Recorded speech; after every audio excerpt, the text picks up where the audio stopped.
Hi everyone, my app is the iMuscle2 app by 3D4 Medical. Not only did I choose this app for its qualities and capabilities, but I also chose it for my own personal history using it. I find that it's a great tool, especially trying to figure out what workouts work best for individual muscle groups. I also used it for some athletes, using it for their rehab protocols. Sometimes you got to get a little inventive with the exercises, so this definitely helps with that. Coming to the home screen, you have a virtual diagram of the human muscular system, which you can turn at your liking. You can zoom in, you can zoom out, any which way that the user likes to do. Top left, we have the menu that has different categories as well as different subcategories. We have the home button, obviously. We have the subtraction button if you want to get more in depth with your muscle groups, or if you want to get just on the surface, the addition button itself. Top right is the user or student that's going to be using this app, where they input their own weight, body fat, which will be calculated later, as well as the BMI. So like I said, it's a visual and virtual application. If you select on any of the muscle masses, pectoralis major, for example, it right away gives you the primary exercises for this muscle group. It gives you some secondary exercises for the muscle group, as well as some stretches for the muscle group, and under which have animated GIFs, which are pretty fun. Coming back to the home screen and clicking on the menu, the categories of muscles, exercises, workouts, progress, and stats are listed. Muscles by model, as you just saw. By list, just listing all the muscles individually if the student wanted to target something individually. Exercises, all exercises, favorites, add favorites, extra exercises. These are pretty fun because, as you can see, there's a great variety of different exercises that target different muscle groups. So the students can kind of nitpick what they want to work on specifically.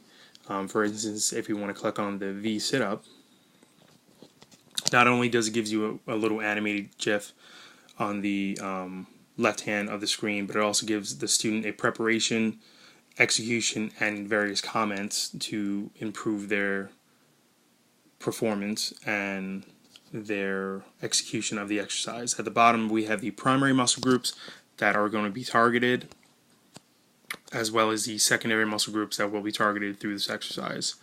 At the top, we have a addition sign that the students can add to their own personal exercise regimen, as well as a star that they can favorite if they want to go back to it, if it's one of their favorite exercises. That way they don't have to scroll through the exercises to find it.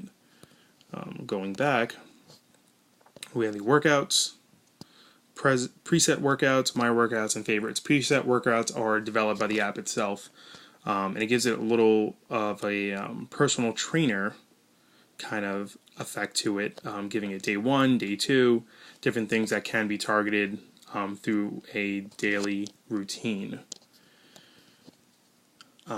Progress and stats, this is where all the information will be stored. Workout progress is a chart that is stored and created from the exercises that are executed by the student. Charting the strength, endurance, and calories burned. Now, this only works if the student stays on top of it and inputs the data as it should be inputted.